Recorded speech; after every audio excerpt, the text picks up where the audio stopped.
Some of the scariest places in the world look like ordinary buildings. Without the backstory or a spooky encounter, it would be hard to realize just what you're looking at. Sometimes it's easier to tell though, and creepy photos of these locations warn that these aren't places for the faint of heart. Number 5. Hundreds of thousands of crosses and crucifixes cover a hill just outside the Lithuanian city of Šiauliai. When the wind blows between the wooden and metal fixtures, they sing as rosaries left by thousands of pilgrims dance and become wind chimes. The site is important not only to Christians, but to Lithuania as a whole, a symbol of its battle against the Soviet Union for independence and their right to their heritage. The hill is a symbol of great tragedy, and the mound of earth itself may even have been created by one. There are countless stories about the Hill of Crosses, as it is known. Before the crosses, before the hill itself, legends say the site was marked by tragedy. In one story, there used to be a church where the hill now stands. A great storm buried the church in sand and rock, trapping the monks who resided there inside. In another, it was a wooden castle owned by pagan barons that stood in the location. In 1348, it was destroyed by the Order of the Brothers of the Sword, as the German group tried to Christianize the area. The pagans that survived the battle piled their fallen friends and family together and buried them, forming the hill. In both stories, the spirits of those that were buried beneath the mound remain at the hill. The crosses came sometime in 1830, shortly after what is today Lithuania came under the control of the Russian Empire. Russia tried to suppress the national identities of the people groups within this empire. Lithuanians staged a number of unsuccessful revolts. The crosses are believed to have been placed there by the relatives of those who lost their lives in the revolts. It served as not only a reminder of those who lost their lives, but of the Lithuanian heritage, as the crafting of crosses had been part of the culture in the area for centuries. When the Soviet Union took over the area, persecution became even more prevalent as religion was outlawed. The government destroyed the Hill of Crosses, but locals would only come back and replace the crosses with even more. Even with KGB officers stationed in the area, the locals were undeterred. Today, there are over 200,000 wooden crosses on the hill. It has become a pilgrimage site for Christians, as it is said the first cross was placed on the hill by a man who was guided by a vision of the Virgin Mary. The site itself is definitely eerie, even without knowing its disturbing backstory. Number 4. There are plenty of scary buildings in Italy, which have examples of architecture from as far back as the 2nd century BCE. Many of these simply look imposing or eerie, while others have disturbing backstories that go along with them. But many of the most disturbing buildings don't look like much from the outside. On the island of Sicily is a dilapidated cottage built in the traditional Mediterranean style. Trees and wild plants almost hide the small building from view. Many of the windows are boarded up. The terracotta tiled roof has collapsed in some places. From the outside, it looks like any other abandoned building. This is the Abbey of Thelema, home to the British occultist Aleister Crowley and scene of some of his darkest rituals and sacrifices. Crowley was born in England to wealthy parents in the late 1800s.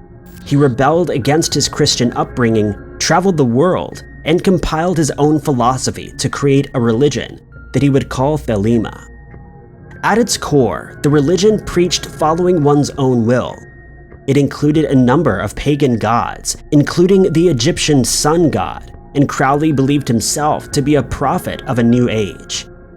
He and his 2 American lovers set up their abbey in Cefalù, a site which was chosen after Crowley consulted a Chinese divination text.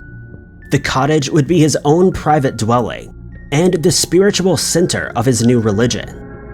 A large circle was painted in red in one of the common rooms, with thelemic deities around the outside. Here, he and Crowley's followers would practice magic, rituals, and occasionally sacrifices. Crowley called his bedroom the Chamber of Nightmares. He painted it with murals of dark, demonic-looking entities, snakes, thelemic symbols, and a large yellow cyclops. Many of the rituals would include psychedelic substances, which would make the murals come to life. Many now see the Abbey and its practices as inspiration for the hippie movement, with free love about as common as illegal substances. However, there was a darker side, as many animals lost their lives in sacrifice, and children were allowed free roam of the building. The Abbey was eventually brought into the public eye after one of Crowley's followers lost his life. According to Crowley, the man passed away after drinking from a spring that Crowley had specifically warned his followers not to drink from.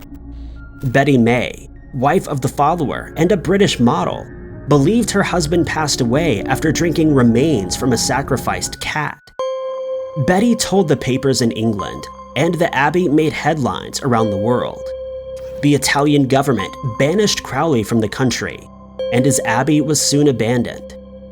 The local people painted over the dark and gruesome images. Some have been restored by followers who returned to the cottage years later.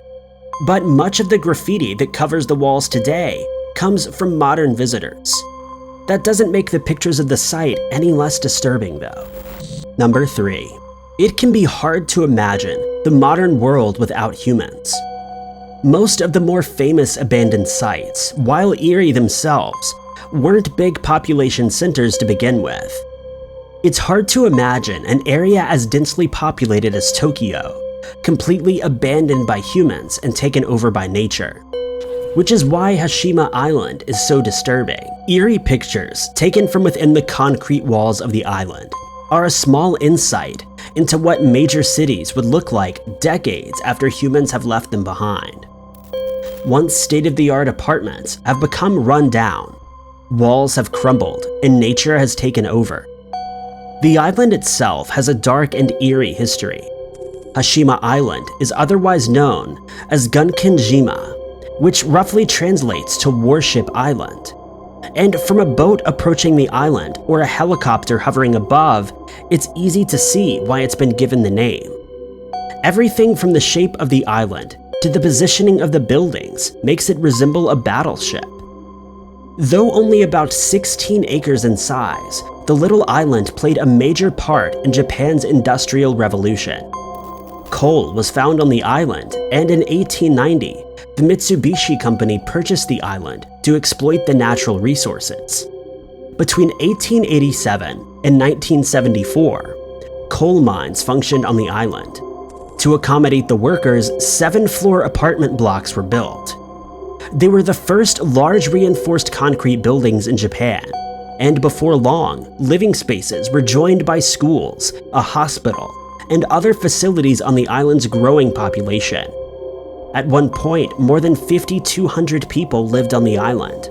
But the coal wouldn't last forever, and nor would Japan's reliance on it. By the 1970s, the reserves were running low, and there was little use for coal, as petroleum, natural gas, and renewable energy sources became more commonplace. The coal mines were closed, and almost overnight, the island was abandoned. But the concrete walls of Hashima Island hide dark secrets. Not every worker on the island was there willingly. During World War II, Chinese prisoners of war and forced laborers from Korea were forced to work in the mines. Conditions were grueling and inhumane. Many laborers lost their lives. When Japan applied to make the island a World Heritage Site, they promised to build an education center explaining the dark history, though words like forced labor are omitted. Number 2. In the heart of New York City is 22 acres of land completely devoid of human life. This is North Brother Island in the East River and has been abandoned for half a century. The island has seen more than its fair share of disease and decay. Not only did it house a hospital for incredibly infectious diseases, It was also the site of a tragedy that was New York's biggest loss of life until 2001. This tragedy was the sinking of the General Slocum, a ship that in 1904 was chartered to ferry women and children to a picnic on Long Island. Halfway through the trip, a fire broke out in one of the ship's machine rooms. A 12-year-old boy tried to warn the captain of the incident, but he was ignored. By the time any of the crew noticed the flames, it was impossible to get the blaze under control. It reached a cabin filled with gasoline, and the boat sank just off the shore of North Brother Island. The island was already home to a hospital at this point, and staff and patients rushed out to help survivors. 321 people survived the incident, but more than 1,000 lives were lost. For days after the sinking, bodies washed ashore on the island. Sadly, loss of life wasn't something the island was unfamiliar with. North Brother Island is, of course, most famous for the infectious disease hospital that housed sufferers of smallpox, tuberculosis, and typhus. The most famous of these residents was Mary Mallon, better known as Typhoid Mary. Mary had the honor of becoming America's first known asymptomatic character of the disease, and she would unknowingly infect people as she went about her work as a cook. When she was identified as the source of an outbreak, she was quarantined on the island, but Mary never believed she carried the disease. She was held there against her will, refusing a treatment that would have, it was later confirmed, stopped her from being infectious. She managed to sue for release, but when she went back to working as a cook, she was brought back to the island where she would spend the rest of her life. After the hospital closed, it became a housing complex for World War II veterans. It was also temporarily a rehabilitation center before being closed for good in 1964. Today, it's a bird sanctuary and off-limits to visitors. However, those who have visited have taken many creepy photos and brought back stories of ghostly cries that sound far too close to be coming from off of the island. Number 1. Creepy pictures of abandoned amusement parks can send a chill down anyone's spine. Some are abandoned due to man-made disasters. Others close simply because they are no longer profitable. But in the case of Lake Shawnee, it seems the park was built on cursed land. Lake Shawnee has a dark history. Shortly after the creation of the United States, settlers headed west to claim land that had belonged to Native Americans for thousands of years.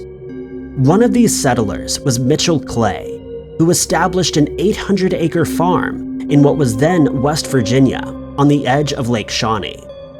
Clay and his wife had 14 children together, and enjoyed a good life on what was then the western frontier. But the family came into conflict with the Native American tribe that had once lived on the land they now call home. Clay lost a number of his family members during the conflict, while he and other settlers took the lives of several Native Americans. Not long after, the Clay family abandoned the farm. The area would remain uninhabited for 144 years until the 1920s, when an entrepreneur decided it was the perfect place to build an amusement park. The coal industry had been growing in the area, and the builder thought a place for families to enjoy would be the perfect addition to the community. It wasn't an extravagant park, but featured circular swings, a water slide, man-made ponds and swimming holes, and a dance hall. The park became relatively popular, but with that popularity came tragedy. Health and safety at the park weren't like it is today, and a number of patrons lost their lives on the rides or in the swimming hole. After about 40 years of operation, it closed for good in 1966. There were rumors the land was cursed, and perhaps it was. In the 1980s, a developer purchased the land with the intention of building houses and community spaces. But almost as soon as construction began, workers made a horrible discovery: human bones. The bones were not of some recent victim. It would turn out the grave was that of someone who'd passed away hundreds of years ago. Further investigation found the site had once been a Native American burial ground. While it may seem cliche to say the land was cursed, the property developer decided not to test fate. Construction was abandoned, leaving us with these unsettling images. Thank you guys so much for watching. If you liked this video, be sure to hit that like button. Also, don't forget to subscribe and click that notification bell to keep up to date with all of our future uploads. But I've been Ty Knotts, and I'll catch you guys in the next video.